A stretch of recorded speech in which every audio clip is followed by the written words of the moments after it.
Guys, मैं दीपक वत्स आपका स्वागत करता हूं मेरे चैनल व्यापार अनलिमिटेड में। दोस्तों, जैसा कि आप जानते हैं कि मैं आपके लिए बिजनेस रिलेटेड बहुत सारी वीडियोस लाता रहता हूं, बहुत सारी जानकारी आपके लिए उपलब्ध कराता हूं जो जो मेरे लिए पॉसिबल होता है। और हमेशा मेरी कोशिश रहती है कि आपके लिए अच्छे से अच्छा कंटेंट, अच्छे से अच्छी जानकारी मैं उपलब्ध करवा सकूँ। तो दोस्तों, अगर आपने अभी तक मेरा चैनल सब्सक्राइब नहीं किया या फिर अभी आप नए हैं मेरे चैनल पे, तो तुरंत मेरा चैनल सब्सक्राइब करें और बेल आइकन दबाएं ताकि हमेशा आपको वो नोटिफिकेशन टाइम टू टाइम मिलती रहे। तो आज वीडियो की शुरुआत करते नहीं। दोस्तों, लास्ट वीडियो मैंने बनाई थी हाउ टू इंक्रीज सेल्स, जिसमें हमने बात की थी प्रोडक्ट मिक्स। ठीक है, प्रोडक्ट स्पेशली हमने बात की थी प्रोडक्ट को कैसे हम प्रोडक्ट के बेसिस पे अपनी सेल्स बढ़ा सकते हैं। ठीक है, और भी मैं आपको इससे रिलेटेड मैंने पहले भी आपको एक दो बार जानकारी दी है। आज हम यही बात करेंगे कि अपनी सेल को कैसे इंक्रीज किया जाए। लेकिन आज हम बात करेंगे प्रोडक्ट की नहीं, आज हम बात करेंगे कंपटीशन की। तो बेसिकली कंपटीशन होता क्या है, आपको अच्छे से पता है कि आप मार्केट में बैठे हैं। मार्केट में आपके ही जैसी जो हो सकता है दो चार दुकानें और हों, और दो चार क्या हो सकता है, जो बड़ी बड़ी मार्केट से वहां तो 100 दुकानें भी होती है ना। तो ऐसी मार्केट में बैठ के और आपको अपनी दुकान को कैसे बढ़ाना है, अपने अपने काम को कैसे ग्रो करना है। ठीक है, या फिर आप किसी फैक्ट्री के मालिक हैं, आपको फैक्ट्री वो अपने आगे कैसे ग्रो करनी है। काफी सारी ऐसी चीजें होती हैं जिन पर हमें ध्यान देने की जरूरत होती है। उसमें से कंपटीशन एनालिसिस है। ठीक है, तो हमें हमारे प्रतियोगी यानी हमारे कंपटीटर के बारे में पता होना चाहिए कि हमारा कंपटीटर कैसा है और हमारा कंपटीटर जो है वो आगे हमसे क्यों बढ़ रहा है और क्या कारण हो सकते हैं कि वो आगे बढ़ रहा है, या वो क्यों ग्रो कर रहा है, या फिर हम क्यों ग्रो नहीं कर रहे हैं। बेसिकली वो आगे बढ़ रहा है, ठीक है, बट हम क्यों नहीं बढ़ रहे हैं आगे। तो ये भी एक बहुत बड़ा क्वेश्चन है जिसके सॉल्यूशन के लिए मैं आपको आज कुछ पॉइंट्स दूंगा। तो बेसिकली आज ये वीडियो जो है आपने थंबनेल पे पढ़ लिया होगा, कॉम्पिटिटिव एनालिसिस है। तो आज हम एक एक बात करेंगे कैसे कैसे हम कंपटीशन को अपने एनालाइज कर सकते हैं। तो मैं आपको 5 पॉइंट्स दूंगा। उन 5 पॉइंट के हिसाब से आप बहुत अच्छे से अपने कंपटीटर के बारे में जान सकते हैं, अपने कंपटीशन को एनालाइज कर सकते हैं। तो इसमें सबसे पहला पॉइंट है प्राइसिंग। दोस्तों, प्राइसिंग क्या है, मतलब कंपटीटर जो है आपका वो किस तरह से प्राइस दे रहा है। आपसे ज्यादा दे रहा है, आपसे कम दे रहा है, ठीक है, या फिर उसके कुछ प्राइजेस ऐसे हैं कि कस्टमर अट्रैक्ट हो जाए कि कोई साथ में कोई फ्री भी तो नहीं दे रहा, मतलब कोई डिस्काउंट ऑफर कुछ ऐसा तो नहीं दे रहा साथ में। तो उसके प्राइस को आप एनालाइज करो कि उसकी जो मतलब प्रोडक्ट है, क्या उसकी वर्थ है उस प्राइस के हिसाब से। क्योंकि कहीं ना कहीं अगर किसी कस्टमर वहां पे ज्यादा जा रहे हैं, आपकी कंपटीशन जो भी है, आपका कंपटीटर है, उसके पास अगर ज्यादा कस्टमर जा रहे हैं तो क्यों जा रहे हैं, उसका रीजन आपको निकालना पड़ेगा। तो सबसे पहले हम प्राइसिंग को चेक करेंगे। ठीक है, दूसरा क्वांटिटी और क्वालिटी। क्वांटिटी और क्वालिटी पे भी बहुत आपको ध्यान देना पड़ेगा कि वो किसी चीज के, अगर सपोज कीजिए कोई शैम्पू बनाने वाली कंपनी है और शैम्पू बना के आप सपोज कीजिए कि 100 रुपए में आप 100 ml देते हैं। ठीक है, और सेम जो प्रोडक्ट है शैम्पू का, वो आपका कोई कंपटीटर है, कोई बड़ी कंपनी है, या बड़ी भी नहीं है तो लगभग आपके जैसी ही है, लेकिन वो आपसे ज्यादा कस्टमर ग्रैब कर रही है, और वो हो सकता है कि 100 रुपए में 120 ml दे रही है। ठीक है, या फिर उसके जो प्रोडक्ट है उसकी क्वालिटी आपसे अच्छी है। ठीक है, तो ये चीजें अगर हैं तो आपको भी अपनी क्वालिटी सुधारनी पड़ेगी, और हो सकता है कि आपको क्वांटिटी भी अपनी ज्यादा देनी पड़े, है ना। तो इन चीजों को आपको ध्यान देना पड़ेगा। ठीक है, इसी तरीके से मान लो कोई रेस्टोरेंट है। अब रेस्टोरेंट में आपने जो आपका जो रेस्टोरेंट है वहां पे आप कोई प्रोडक्ट दे रहे हो, कोई आइटम है 250 रुपए का। ठीक है, आप 250 रुपए का वो आइटम दे रहे हो, और दूसरी जगह पे सेम आइटम, मतलब नाम सेम है सब कुछ, वो 190 रुपए का मिल रहा है। अब आपको देखना पड़ेगा प्राइसिंग, जैसे मैंने बताया कि प्राइसिंग के हिसाब से क्वांटिटी और क्वालिटी क्या है वो आपको वहां पे देखनी पड़ेगी।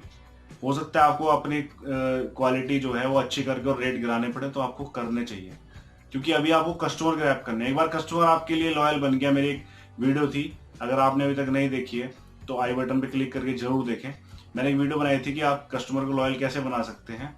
तो वो आप जब वीडियो देखेंगे आपको थोड़ी चीज समझ में आएगी कि कस्टमर आपके लिए लॉयल होना कितना जरूरी है। क्योंकि अगर कस्टमर आपके लिए लॉयल नहीं है ना, तो फिर कहीं ना कहीं आपका जो बिजनेस है, व्यापार है, वो डामाडोल रहता है, उसमें स्टेबिलिटी, उसमें स्थिरता नहीं आ पाती है। तो कस्टमर को लॉयल आपको बनाने के लिए, कस्टमर अट्रैक्ट करने के लिए, कस्टमर से ग्रैब करने के लिए आपको काफी मेहनत करनी पड़ेगी अपने प्राइस, क्वांटिटी, क्वालिटी। ठीक है। इसमें थर्ड पॉइंट आता है एडवर्टीजमेंट। ठीक है। एडवर्टीजमेंट क्या होता है?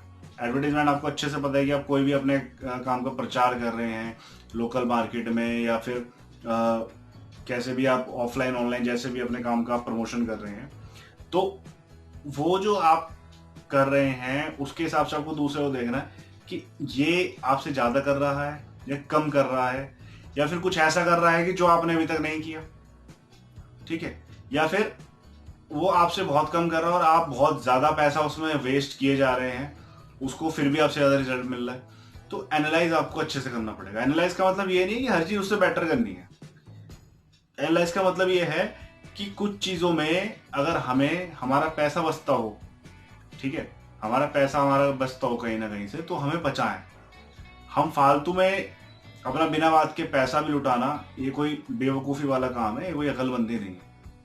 तो एनालिसिस आपको जरूर हर स्टेज पे करना चाहिए। तो आप एडवर्टीजमेंट उसका चेक करेंगे कि एडवर्टीजमेंट किस तरह का है, क्या वो लोकल एडवर्टीजमेंट पे ज्यादा ध्यान दे रहा है, या फिर वो जो उसकी ब्रांडिंग है, जो उसकी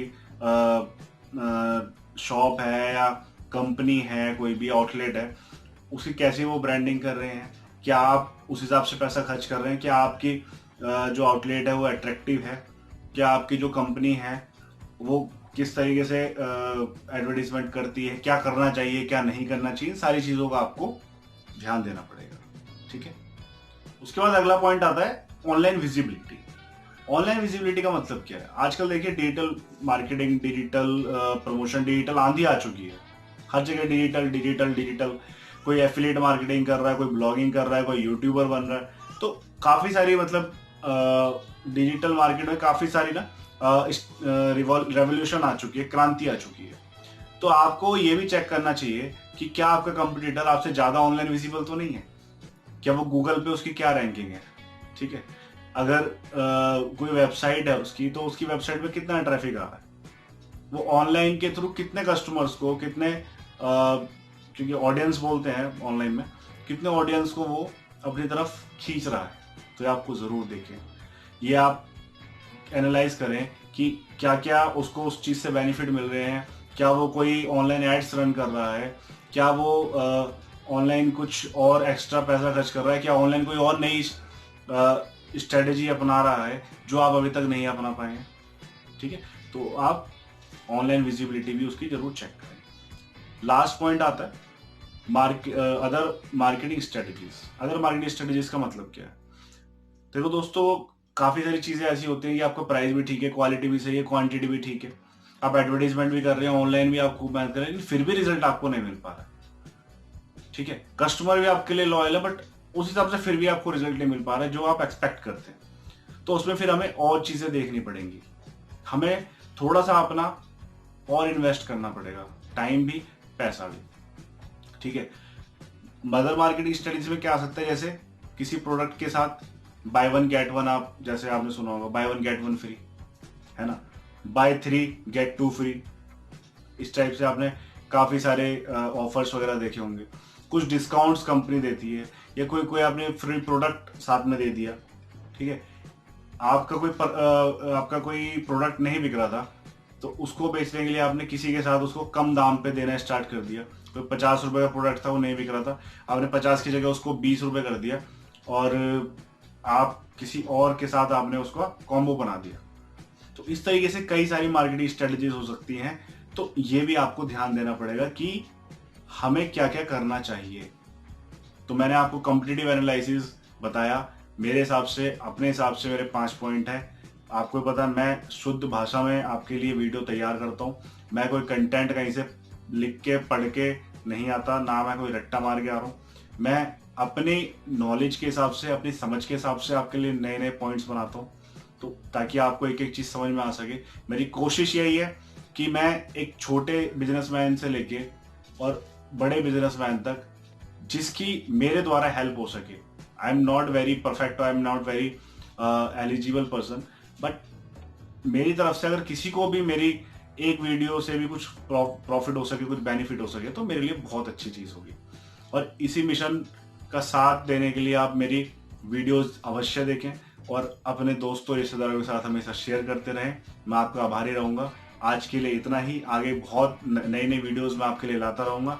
आप मेरा साथ दें। कोई भी आपको दिक्कत परेशानी कैसी भी हो, सलाह सुझाव कुछ भी आप देना चाहें, मुझे कमेंट में आप लिख सकते हैं। और किसी अन्य परेशानी है, कोई भी आप मुझसे बात करना चाहें, मुझे कांटेक्ट करना चाहें, तो आप मेरी मेल आईडी आपको स्क्रीन पर दिख रही होगी, इस पर आप मुझे मेल कर सकते हैं। तो आज के लिए मैं आपसे विदा चाहूंगा। धन्यवाद।